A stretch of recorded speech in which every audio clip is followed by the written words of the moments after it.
Happy Thursday. Hope everyone's doing well wherever you are in this world. I know we have some international people on. So hi. Sometimes these topics when they're emailed out, they it's amazing how things work because this topic apparently in my personal life just I really need to hear this and just I'm going through a time where I'm just like everybody's ups and downs, and I'm going through a down part of my life. I don't really want to get into details, but um I saw the topic and I'm like, yeah, I can't wait to hear what everybody has to say, and like everybody's technique or ways of just giving things to Baba and whatnot. So I thought this was awesome. So I'm going to turn things over to our correspondent in India, Margi, who's on assignment. I guess Hi, it's everybody. morning. Good morning, Margie. Good morning. Well, good night to all of you guys, except for Josh. I think it's like midday for him. Um, he's the weird one. Well, good morning, everybody. Yeah, I'm coming from India. So I'm glad I have a co-host because if my connection pops out at any second, I just have to, our power's been going out. Like we've had like 6 hour power or 6 hours of power outages and like 5 minutes will be on. So hopefully I'm hoping Baba lets the power stay on so I can use the Wi-Fi, but we'll take it as it comes. So this topic I've actually been wanting to do for a really long time because I think it's something that we all experience. And, we talk, or Baba talks a lot about, like the cheerfulness of the spiritual path and how it's important to be happy all the time. But I've always felt that something that's inevitable is grief. And I think, it's all about separating from your emotions and separating from, the experience of self. But for some reason, and this is totally my belief, I didn't read this anywhere, grief feels different. And grief feels like something far deeper and more of a divine emotion because it's like this process of letting go of something.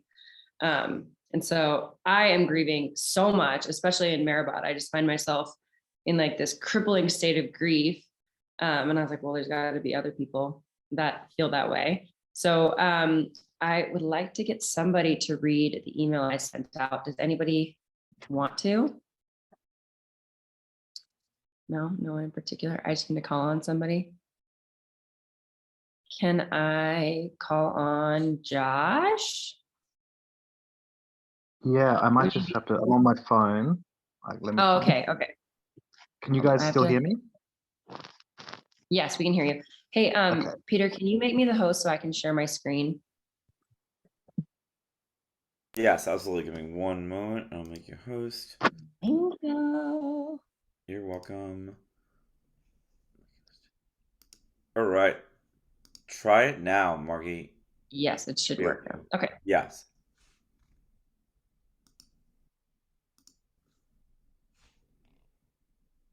Okay. Josh, you see that okay? Not yet. It just says, okay, there you go, Margie. There we go. It's just my connection. It's slow. Okay. Okay. Yeah. So, Jay Barber from India. The topic this week is something that is an inevitable part of the human experience: grief. I was once told that grief is just simply love that has nowhere to go.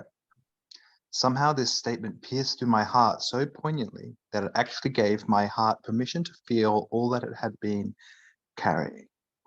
Along our journeys, we are often mired by the stories, experiences, and emotions of the ego. But I feel grief is something more pure. Oftentimes, when we're in an emotional state, our real selves are unreachable. True grief, in my opinion, is an unadulterated state of the heart and something that brings us ever closer to our beloved. Is this your experience? Has your avoidance of grief kept you out of your heart, leaving you feeling farther away from him? Were you able to feel your grief and ultimately come to a deeper place afterwards? Meyered was the perfect living example of how to handle grief. What she felt when she lost her beloved Baba is something that you or I could not even begin to fathom, but only marvel at her example. What I find so important to point out and bring to attention is that she didn't repress the pain her heart felt. She let herself experience the ache of loss as she needed, then come out of it with poise. Part of me feels that she took on so much of our grief for us. How has grief played a role in your life? Are you experiencing it now? Is it a constant along the path of annihilation, or does it come in waves? How do we feel our grief, but also remain cheerful, as Barbara asks us to? These are just a few questions to inspire the conversation tonight. I can't wait to see where this conversation goes. In his love, Margi and Peter. Thank you, Josh. Beautiful Australian accent. Well, so I know Peter had a few words that he wanted to read on what Baba said about this, I believe. Yes. And then, go ahead. Absolutely. Thank you, Margie. So just like within the hour, I was actually just scrolling on social media and I found this from what Baba said. And on the bottom it says it is from Lord Meyer Online Edition, page 3,890, 3,941. It says, and he actually gave this, it looks like, on February 7th, which is like just not too long ago. It says, "Be happy in any be happy in any conditions, and don't worry about anything. If the whole world rocks, don't rock with it, and particularly, don't worry about thoughts. If you want to alter anything, start with actions. Why? Because the thoughts belong to the mental world, and you have no control over them unless you are established on the mental plane. But you can control your actions." And I thought that was pretty interesting and definitely relevant to this topic Yeah. of grief. Thank you, Peter. welcome. So does anybody feel like venturing out on this topic? If not, I'm sure I can kind of tell my experience, but I'd love to hear other people's before mine, because I've been mired by my own experience. I want to get out of that.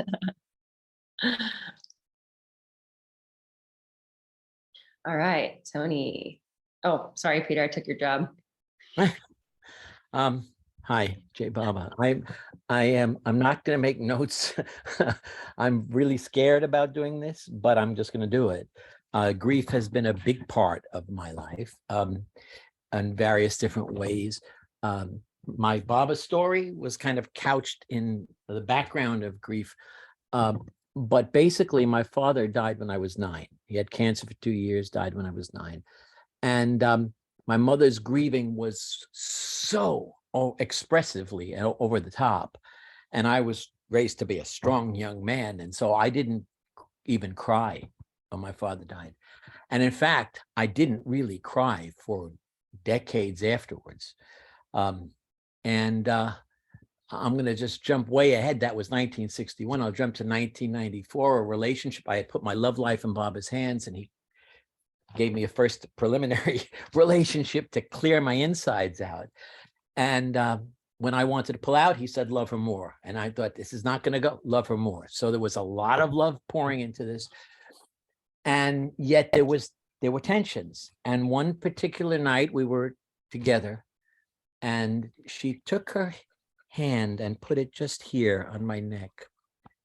And it was really, Baba at that point released something. And it was like a light that went through me. And I started sobbing and sobbing and sobbing, and I couldn't stop. Poor girl really didn't know what to make of it. But everything that had been locked up in me for about 40 years just came pouring out. And even though I was sobbing, I was feeling this immense relief. And it had a big part to do with how and why my life changed so dramatically for the better that year. I became more expressive of my feelings and more open about my life and my insides, and not trying to. But then I guess it was in the 2000s, maybe 2008, I don't know. I was in, I guess you call it therapy. I was counseling sessions with my NLP and Ericksonian hypnosis mentor. And let me backtrack. I've had a nervous cough for most of my life. And a Baba friend said, well, I know this doctor at NYU Voice Clinic in New York, and he's really good. I like him personally, and he can help you. So I went there, and they just dealt with singers, teachers, actors, and they took some pretty good care of me. But one of the things they did was to put me on a prescription of something called tramadol. And tramadol, and he said, I'm going to have to write you renewal prescriptions one at a time, because New York considers this a controlled substance. Most of the country doesn't, and I don't know what's up with New York. It's fine, but I'm going to have to give you. So, but he made it clear it was no big deal. I finished some months with them, and I went back home, and I kept renewing my tramadol prescription. And one day, after a year maybe, I wanted to simplify my life. I was taking too many supplements and whatever, and I stopped taking the tramadol. My voice was fine. My cough was gone. A month later, I didn't make the connection, but a month later, I just started getting really shaky, and it felt like the world was wobbling, and I felt like I was having a nervous breakdown. There was no particular cause for it. And I went to a psychiatrist who prescribed the thing they prescribed for this, which I didn't take. I took it once, and I didn't like it. But it kept getting worse. And in one of my sessions, and I had to sometimes pound my leg like Baba did to just stay connected. And I'm in one of my sessions with my mentor there, and that happens again. But he's so good with suggestion, benevolent suggestion, and speaking more to your unconscious even. And I don't know what it was he said, but I suddenly saw my father's face, and I said, "Daddy, I miss you. Daddy, I miss you." And I started weeping, and all the grieving that I had not done when I was 9 years old happened then. And it didn't feel good at all, but I knew it was good that this was happening, and it continued for about a week. I wrote a poem called "I'm 9 years old," which began, "I'm 9 years old and my daddy died." And I did it at an open mic, and it blew everyone away. But the thing was, grief, I guess, to tie to the subject of tonight, is grief matters. It's important. Not getting absorbed in grief, not prolonging, not nurturing grief, but allowing it to come, allowing it to flow through you. Certainly not to hold on to it. Baba uses the phrase, "the morbid dwelling on stuff." Not the case. But to let it, that's really the whole point of it all. But one other thing came to mind when I was about to raise my hand was Francis Brabazon. I'll see. I don't know if I can find the place. One of his ghazals in Dust I Sing has a wonderful couplet. I have not even met one who had not grief engraved upon their face. And blah, blah, blah. But all were running as fast as their legs would carry them into the arms of, I think it's distress, that was waiting to marry them.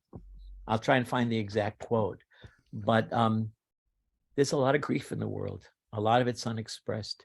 It's about so many things, but that's my story, and I'm sticking to it. Thank you so much, Tony. I think also, sort of on that same note of this, the purity of grief that I feel is that, we can have these emotions, right? Because somebody upset us or somebody did this, but usually they kind of go away with time. Like you might have some anger that's locked away, but I think that the anger that it stays with us, like the childhood sort of feeling or the sadness that stays with us, is based in grief. It's not necessarily like, I know I had a similar experience where it was like, oh, I wasn't angry at anybody, and I didn't have this anger. But then when I was able to unlock this childhood anger, it was actually anger based in grief.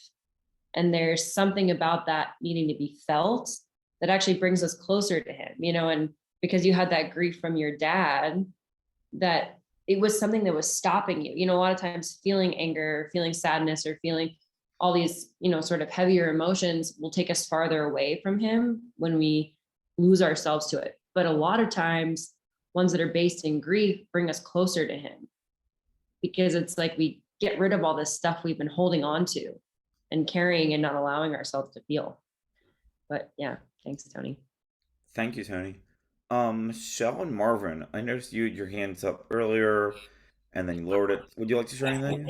I was gonna, I'm just really tired, but grief. Um, I really think that India is a place that grief happens, and um, and that Baba allows. I mean, my first trip to India, I cried my eyes out all the time, and it was like all the wounds of childhood and loss and just various details, not to go into them, because we all have, different things that happen to us. Baba really just took it and showed me that all those things brought me closer to him and brought me to that moment where I got to walk over that threshold. Um, but one of the things that I think is really helpful when dealing with loss and death and that grief, that Baba really wants us to realize that we're not, that soul had to move on, and and so I like to take Baba's wish and really refer to Baba's wish constantly in my life to remind me that if I'm feeling a certain way, that Baba's feeling that way. And there's that. And yeah, and right now I've been going through, I don't know what kind of grief I'm going to be experiencing because I've lost my sense of smell with my surgery. And so there's a whole thing that's going on. And yet Mara did as well. So in some ways, Baba's giving me this gift of bringing me closer to Mara. And but there is definitely, I haven't yet to process the loss of those things. And then there's Vesta. So that's another grief when we lose somebody so close to us in our life. And sometimes there's a bigger reaction, and sometimes there's less of a reaction. But I think with Baba, he gives us an understanding that we live many lives and we will see those people again. And it's not permanent here. But I'll stop talking now. Jai Baba. No, we love it when you talk. Thank you, I Michelle. have something to add. When my father was dying in California, went out to see him, and he had been a very strong agnostic for his entire life, and I had also. And there he was on his deathbed after seemingly coming around and then sinking immeasurably closer to death the next day. And I went to him and I whispered in his ear, I said, "Is there a God?" And he looked at me. He couldn't talk. He had tubes down his throat and he was not able to speak at all.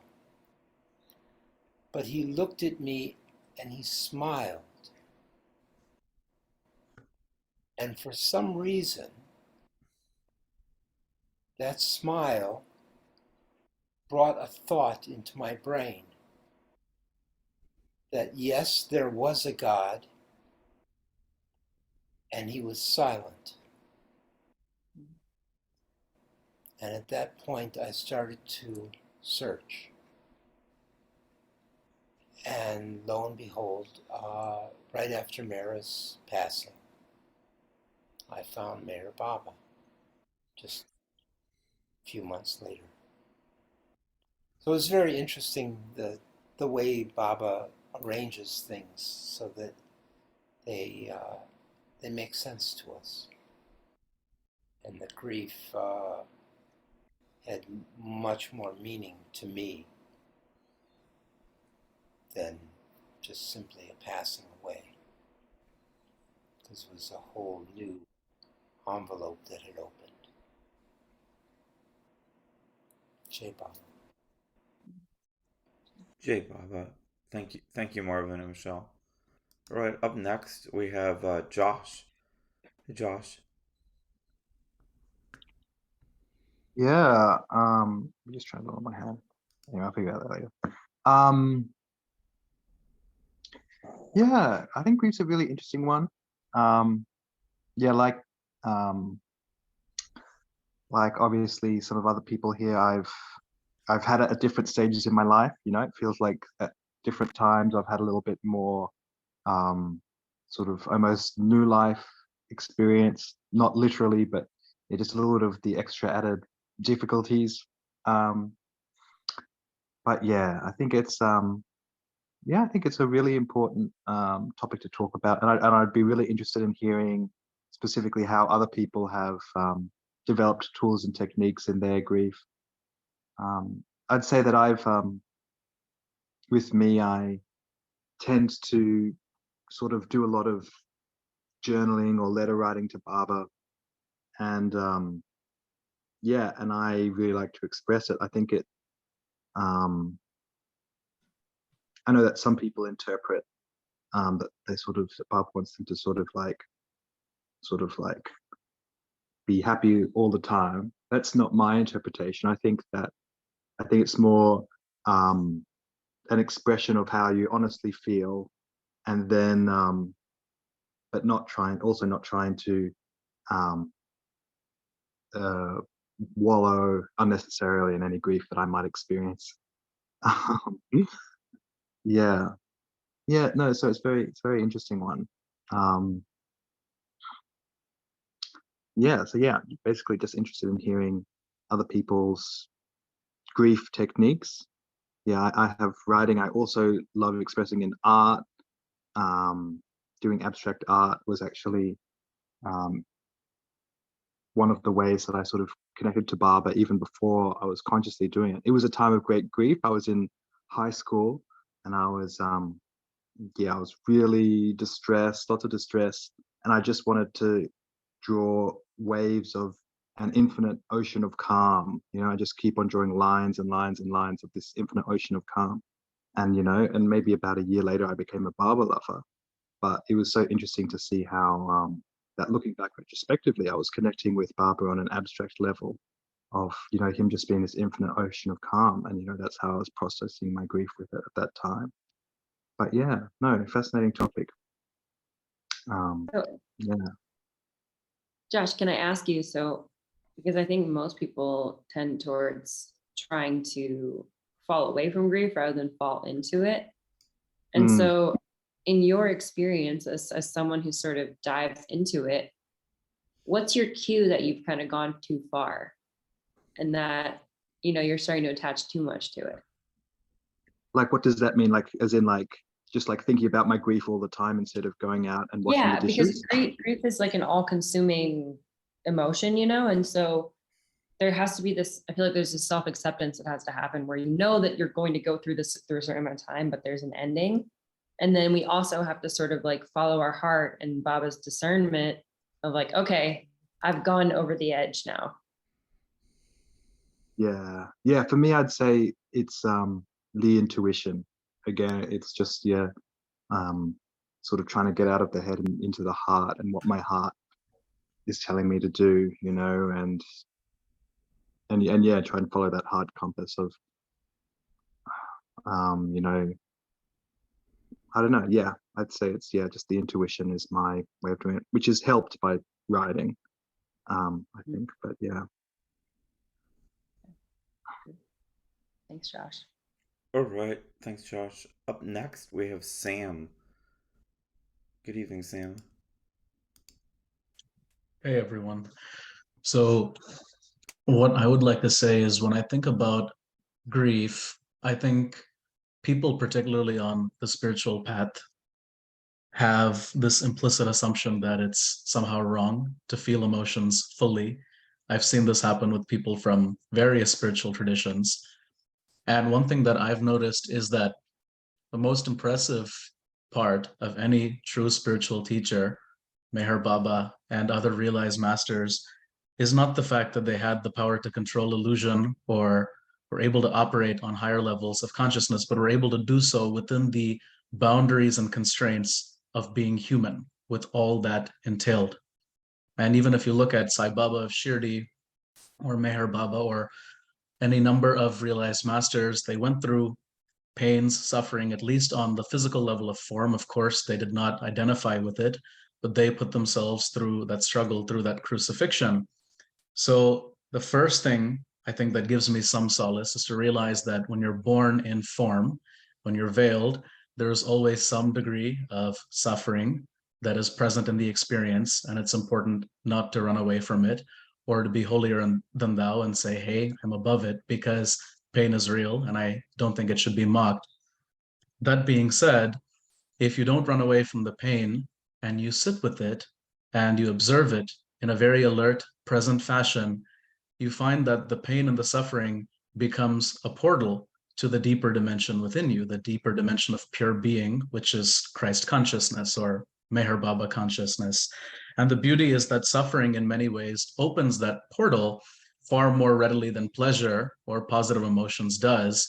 And so it can be a very, very useful channel, I found, in getting to that deeper state of being. I had a number of resentments recently when my grandmother passed. She made a personal medical decision, or she was rather forced to make a personal medical decision that I did not agree with in getting a vaccine. And I told her not to because I did not, and many folks in my family did not. And it's something that I believed in very, very strongly, but it was given to her and she passed.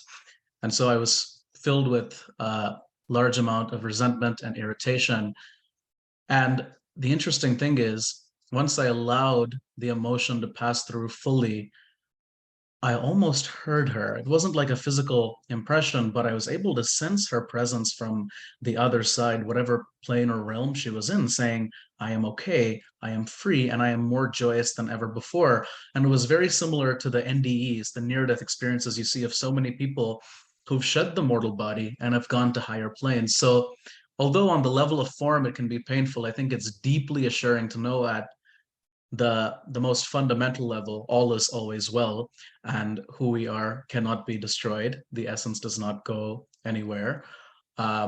So I think while it's nothing to mock or to take lightly, the end of the day, it's part of God's cosmic illusion, and it does give us an opportunity to sense the deeper being of consciousness, which can never be taken away from us. So it affirms that which we really are and quickly dispels us of our illusion as well. So that's my perception. Jay Baba, thank you, Sam. Thank you for sharing your perception on grief. All right, up next we have Diane and Terry. Good evening. You're on mute if you want to click the unmute button. There you go. I will be reading this, but it's my better half, Terry, who found it. Good teamwork. 35 years of it. When I go, don't learn to live without me. Just learn to live with my love in a different way. And if you need to see me, close your eyes or look in your shadow when the sun shines. I'm there. Sit with me in the quiet and you will know that I did not leave. There is no leaving when one soul is blended with another. When I go, don't learn to live without me. Just learn to look for me in the moments. I will be there.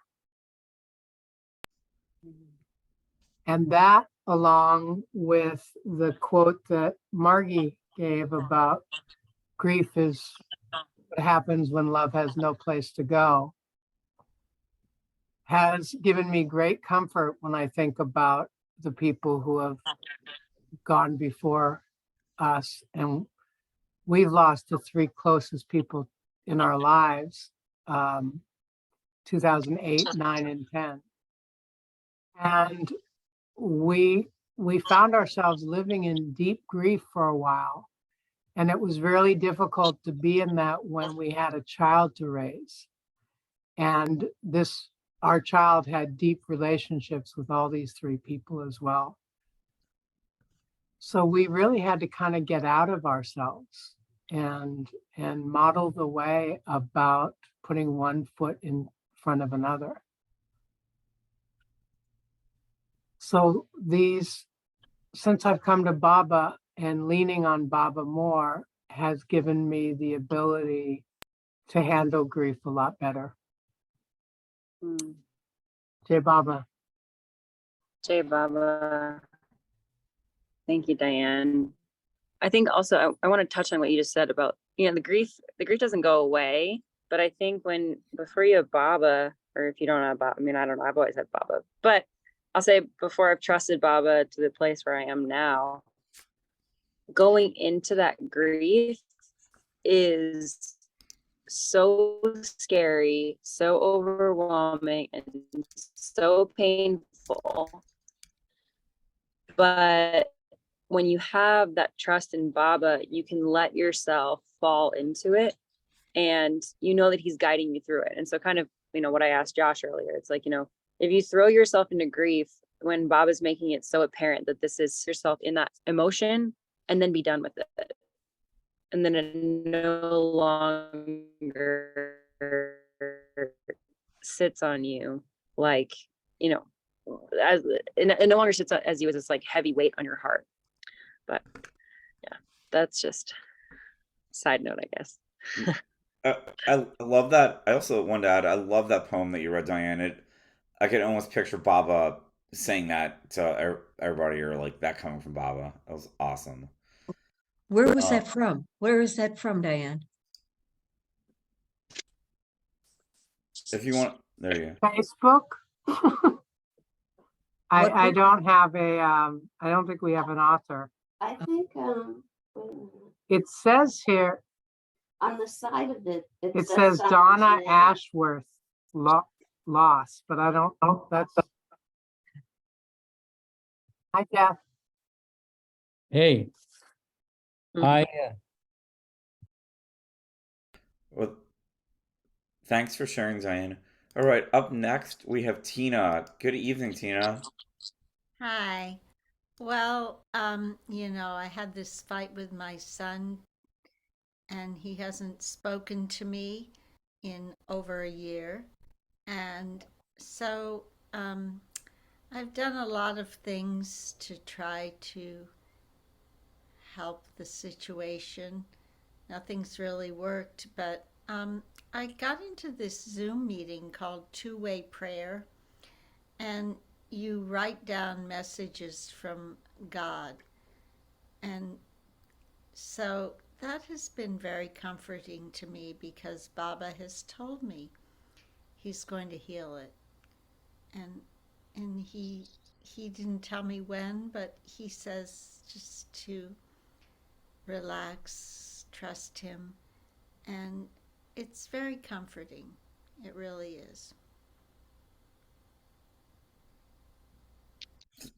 Thank you, Tina. Appreciate it. Yeah, I can't imagine that, like, being in a relationship with like a family member and not speaking to them like for like a year or so. I can't even imagine This what you're isn't the going through. first time he's done it.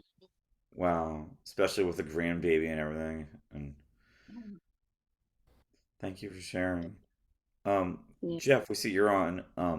Did you want to share anything? I mean, you don't have to, but whatever you share is always so welcomed, and we love your wisdom and your words of experience. All right, I see Bob Yeager has his hand up. Bob, good evening from Colorado. Hey, good evening. Yeah, everyone's descriptions have really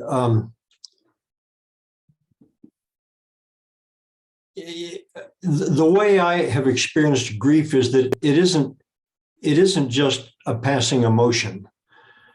which is kind of what everybody's been talking about. It isn't that at all. It's something that is hard and it lasts, and it's somehow a process. And somebody used the word a portal to it. I think it was Sam. And grief can do that. And I think one of the ways that grief provides a portal into a better place is by completely shaking up one's idea of who one is. That was my experience anyway. My wife passed 2 years ago, and it really, I had no idea who I was. It's like, what am I? Am I of any use anymore? What am I even doing? It's just, what am I doing? I had no idea. And I was so shaken up because part of it was that I've always been an introvert and I've always enjoyed sort of my solitude and being alone, but I'd never been that alone. I mean, it was, and part of what helped was going out and walking around the neighborhood and acting happy in the way that Baba said to do that, petting people's dogs and meeting the neighbors and smiling. And that really helped.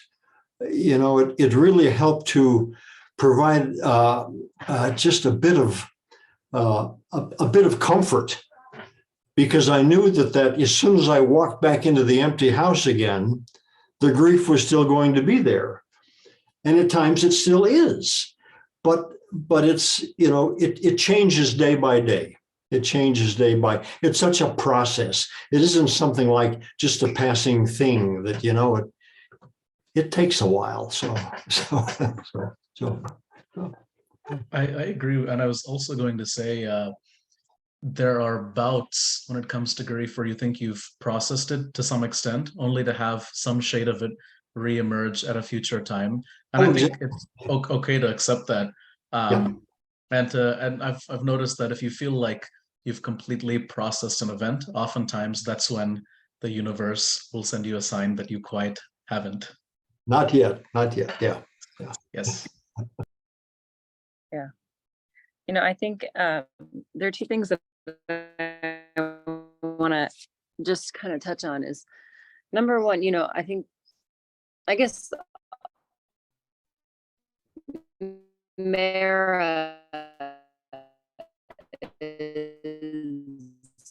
was somebody who really kind of came to the front of my mind when I would be cheerful or wanted to be happy, or I probably just didn't want to feel it. And in the last couple of years of my life, you learn that grief doesn't go anywhere. And, it sits very heavily. And something that really helped me, because I would find it myself in a lot of shame around feeling this. For a period of time, there were some days it was so bad that I was just laying on my kitchen floor, screaming and crying and thinking oh my gosh, how can I call myself a spiritual aspirant? I'm meant to be cheerful and happy. But yeah, hearing Mara and how Mara was so inconsolable after Baba dropped the body, and how she didn't really, she would come out and she would be cheerful in the presence of others and, be loving, but that she didn't ignore that grief. And I mean, this is my feeling, is that she took on so much of our grief for us and really gave us this example of how to feel. Because if we don't feel it, it can really stop us from being closer to him. Yeah, but it's like she taught us how to feel it, but not identify with it. It was clear that she was grieving. But, even, being someone who never met Mara and looking at pictures of her, and people would say, oh yeah, she was grieving. I had no idea. She's smiling and glowing and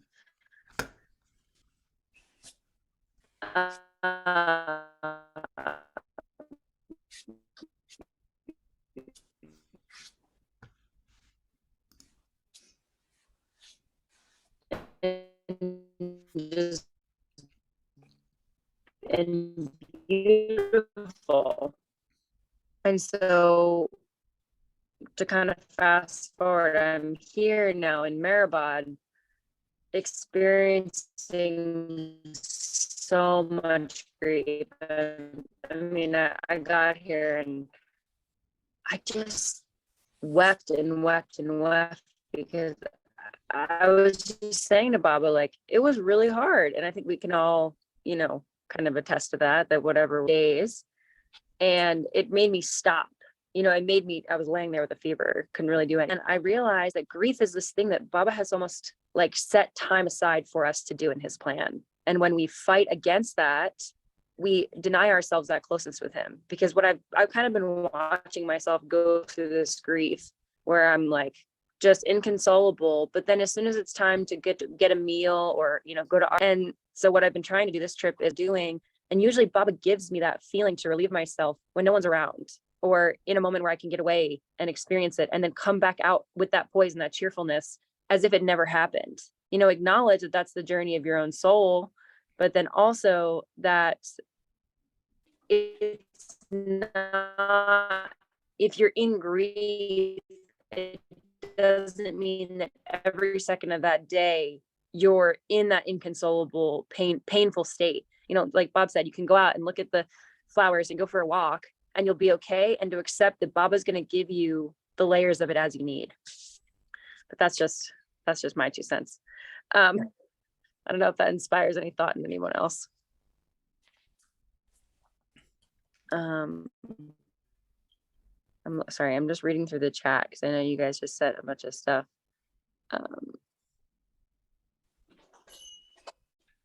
Wait, Tony, would you talk about what it was like to meet Mara when she was grieving? Or, I mean, I guess she was grieving when Baba died and until she dropped the body, but could you talk about that experience? When I met her in my first trip to India was around Amartithi time in 1972, so the 3rd year after Baba dropped his body, and she could hardly speak about Baba without Baba was dead, and she'd start to weep. And Baba loved us so much, and she was I don't even like to imitate, because it was profound and it was deep, and yet it was also precious. In later years, as years went on, something shifted. I don't know her inner experience, but she became much more comfortable with being present with us and seemingly okay. And she would go to Baba's picture. Men didn't get to go to Mara's tea, but at some occasion I know I was in there, and she would stand by Baba's picture and talk to Baba, and it was clear that Baba was there. I'm not sure if I saw that or I've heard it, and it's real for me because I've been there at that picture of Baba, and I could feel their presence together, even though Mara had already passed. Grief is big, and the thing is, at the same time one is experiencing it, in my life anyway, one has to also be giving it over to Baba and saying, I'm giving this to you. I've got this as long as you want it, but I'm surrendering this to you. I'm laying this at your feet. And so not trying to run away from it, but clearly saying, take me where you want to take me with this. Bring me where you want to bring me. Awaken whatever you want to awaken. I'm there for it. I'm there for it. I trust you. I trust you. That's the main thing, I think, sticking with Baba in the grief.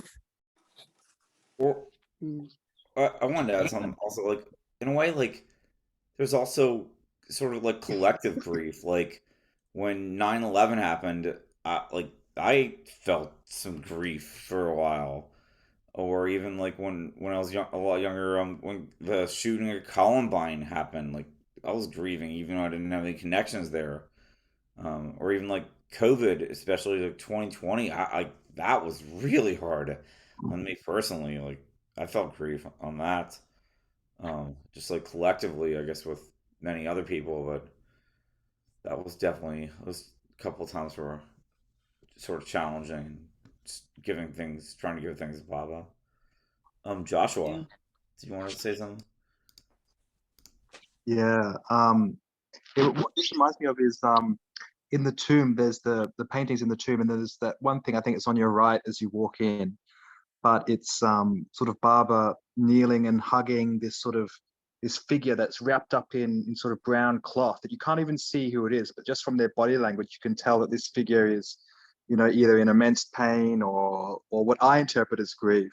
And Helen Dumm's just done this very lovely, beautiful painting of this Baba figure consoling um, and giving love to this very difficult in this person's time, or their experience. And that I have that on a card, and I've got that printed out and framed. But yeah, I just feel like it's a very integral experience to my spiritual connection with Baba. Yeah, it also like brings up, I think there was some quote about how sort of something along the lines of, it has to be as much night as it is the day. I think inferring that there's going to be as much, even though there's so much suffering in the human world, there'll be joy to make up with it in the future. Yeah, no, it's a big thing, and I think that we're going to have to, whether I want to or not, deal with it more, because I think that going to the future, I think that there's going to be moments of grief. I think it's inevitable living in the earthly world. There's going to be difficult times. When I was in India, I made friends with this very interesting young woman called Laura Lai. A lot of you probably know her, but yeah, I remember she was telling me about, like, she basically got this new word for me. She was like, where she was talking about grief pain, and it's sort of pain in the heart. It's sort of like and I'd never really thought about this kind of grief pain before, but yeah, I think it's a really good apt word for it, where it is like a physical pain almost. There's a reason why people say heartbreak is when is like your broken heart. It can almost be a pain somewhere inside of you. But yeah, good stuff. Really interesting. The other interesting thing I noticed when you mentioned India is, I've noticed India is a place that almost feels like a dream in many aspects. When you go there, the world doesn't feel solid in some sense. Often when you go to a place, I felt this way in Meherabad, Arunachala, in Varanasi, the holy city of Shiva, all those places, you see forms and objects in the world, but you sense them almost, when I go there, it feels like a dream that's barely real, and you feel the formless dimension of consciousness, of God underlying that. And I think part of the reason for that is, yes, India's role in the spiritual hierarchy, being the place where you have the most people in the upper planes and such, but it's also a place where death isn't really sanitized the way it is in the West. You'll see funeral pyres out in the open, processions of people being carried out, and life and death is a very viscerally felt phenomenon. It's not sequestered away. People aren't afraid to think about it, and you're exposed to it almost on a constant basis. So I'm not saying you get desensitized to it, but in some way you begin to accept that with creation there is destruction, and then you search for that which is neither created or destroyed, which is the only reality. So in some way, I feel like in the West, things might be better. Not saying they should be, because I don't think anything should be mandated anywhere. I think the world is fine as it is. But I wonder if some of the challenges people have with dealing with grief here would be better if, for example, death were embraced more openly and with less reservation. India, you'll also interestingly notice that in some funeral processions, you'll see very large parades, people cheering as the hearse is taken by, because they're celebrating the movement of the soul, the spirit, into a better reality, a reality that is free of the burden of the physical body. So perception and context is also really interesting, I think, looking at one culture versus another. Yeah. I think that's a really beautiful point. Also, to kind of further that point, I think there is a bit more of an understanding of like, oh, okay, next life. And here we don't have that as much. And that goes even in our daily activities, grief doesn't just come from a death. We've talked a lot about death and that experience, but grief also comes from, a relationship or a job change or a move where it feels like you're losing a part of yourself, something that you've invested in. And I think a lot of the grief that comes is it's this pain of the loss of another version of ourselves.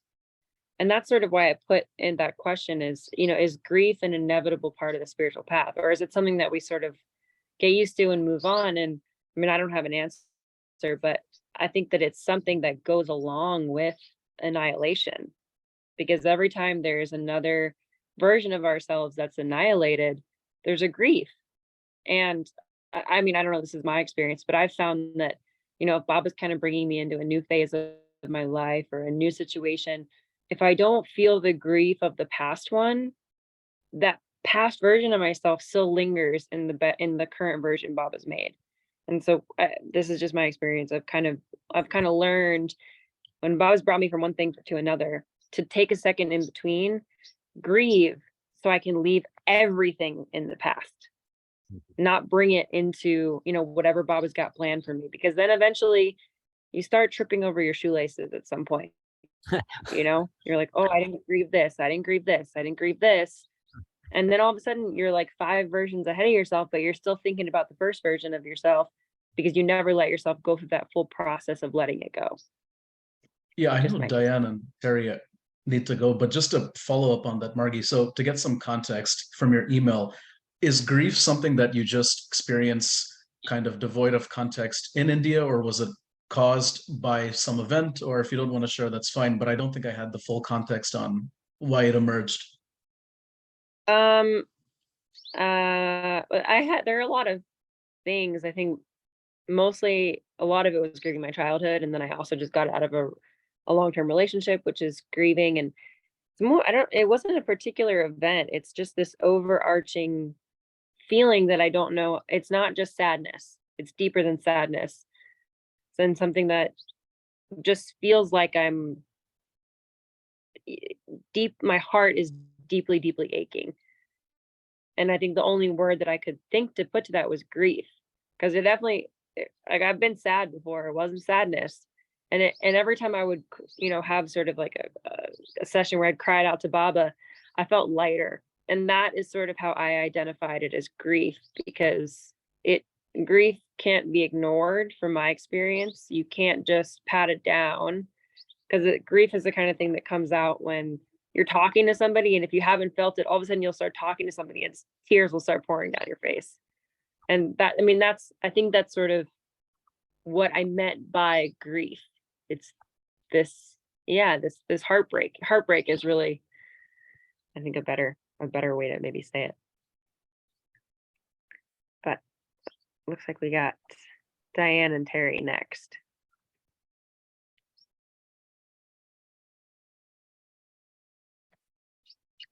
I've been listening more than, I don't know, I've just been laying down. I'm really tired, and I've been listening to everyone, and it's interesting because I think you experience grief from the moment you're born, the moment you part from your mother's body. I can't even, imagine what that felt like. It just, for me, that's part of living. I can't really even separate it from walking down the street and petting it. I mean, it's all the same thing to me. You live it. It's part of, you can't like lose someone that you adore physically. And I guess what the best way for me to put it is how I love Baba.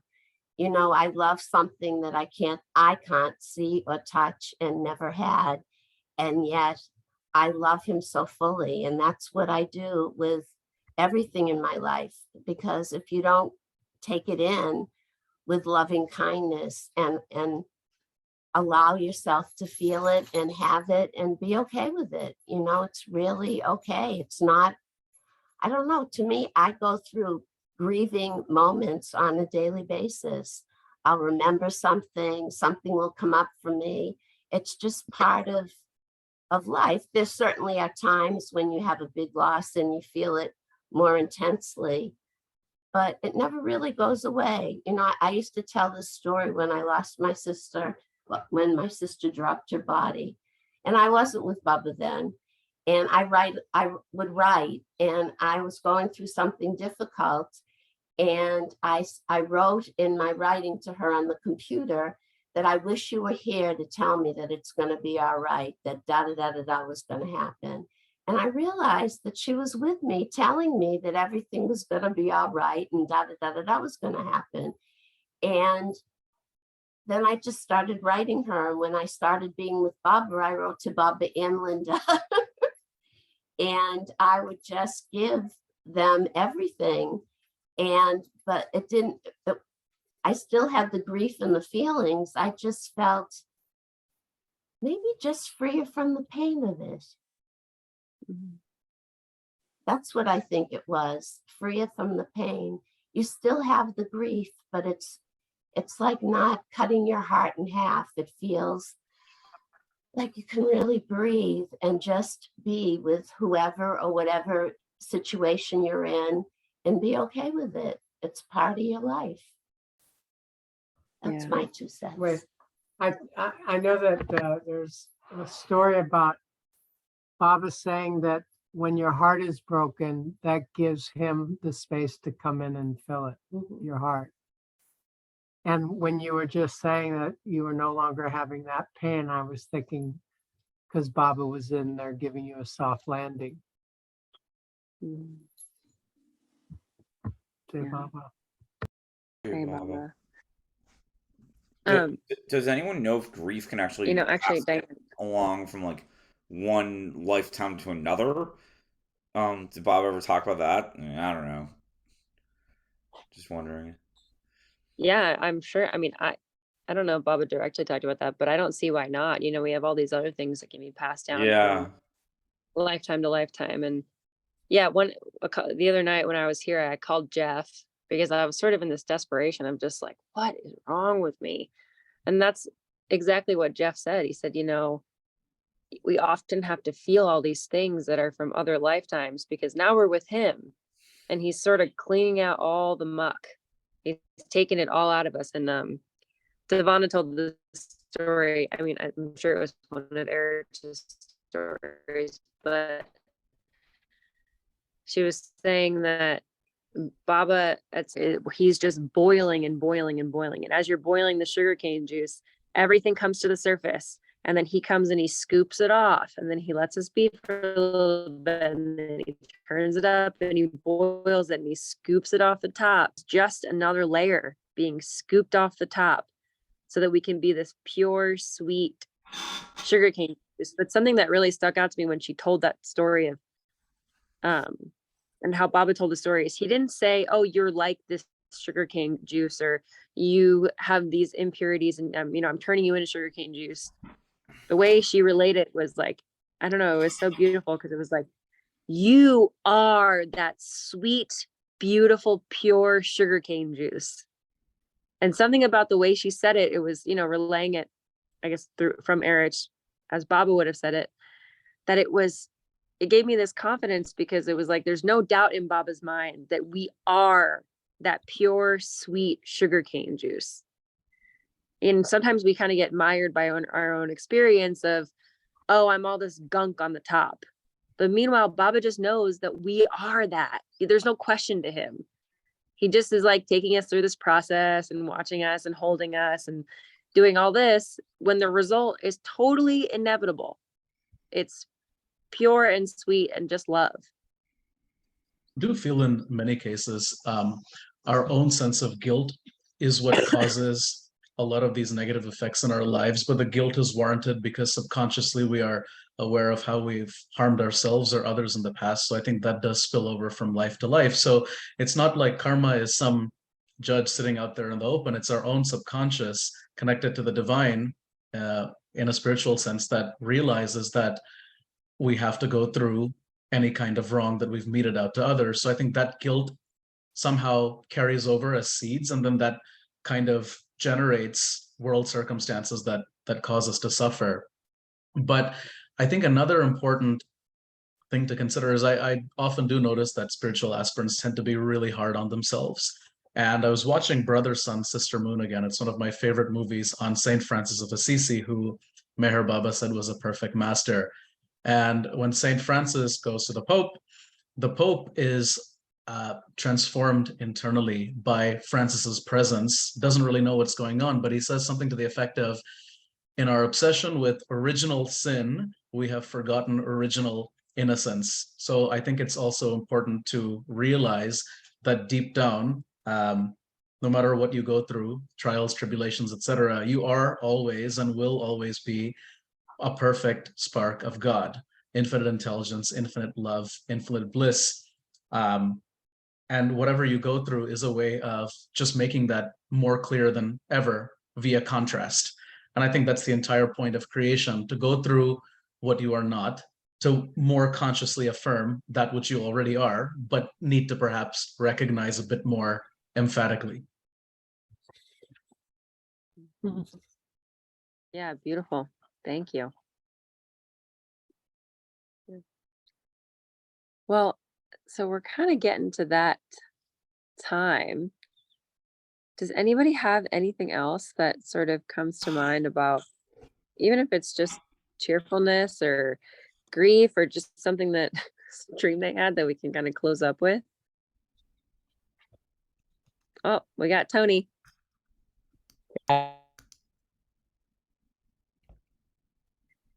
Tony, you want to click the unmute? Yes, Okay, there you yes, go. yes. I got a message.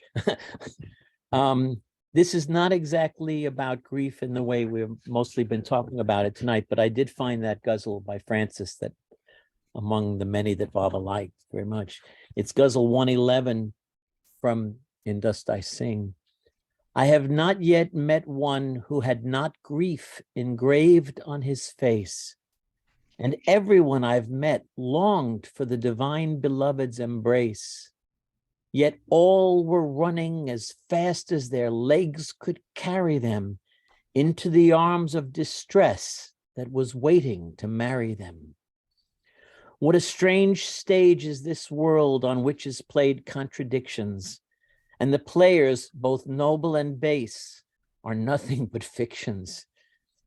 The only thing that is real is suffering, and that only is because in our mad pursuit of happiness, we fly from bliss. We hang on by the thread of breath between accomplishment and shame, instead of stitching our lives to the beloved's golden name.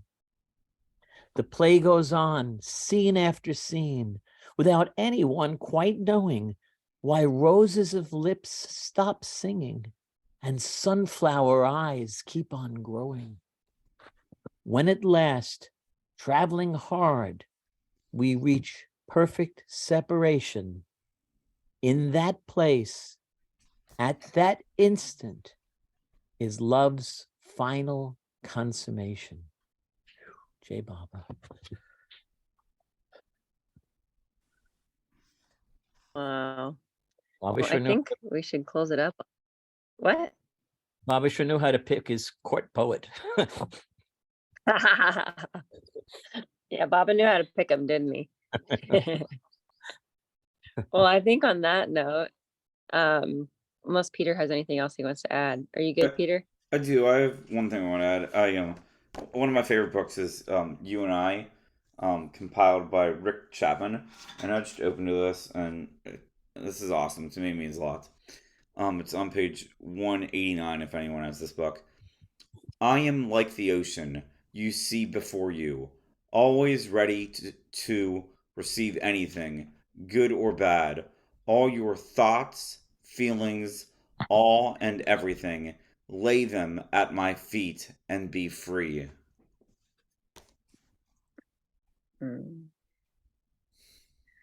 Jai Baba. Jai Baba. Wow. Just, I guess just, let's just a preview for next week. We will have a really close friend of mine. She actually met her when in 1997 when it was my first year of Youth Savas. She was one of the staff counselors at Youth Savas. It'll be Jasmine Patel. She's just so awesome. She's living in Oregon now, and she's been there for a while. And um, she has like so many good family stories of Baba through I think at least 2 or 3 generations. Jasmine will be our special guest next week. Woo! Yay. Well, I guess on that note, let's close out. Oh, go ahead, Peter. Sorry, my connection's kind of lagging, so I apologize if I'm interrupting you at all. No problem. I just saw it looked like Tony. Tony, did you have something else to say? It looked like you raised your hand again. No. Okay. No. Well, let's close it out. Hope everyone has a wonderful week, and let's try to focus on Baba and give everything to Baba that we can. All right. Maybe we'll close out with an avatar, Mayor Barbecue J, if you guys want to. Yeah. We'll do it 3 times. Okay. Beloved Avatar, Mayor Baba Jai. Avatar, Mayor Baba Baba Ki Ki Jai. Dear Baba. Avatar, Mayor Baba Ki Ki Jai. Jai. Blessings. Yeah. Thank you.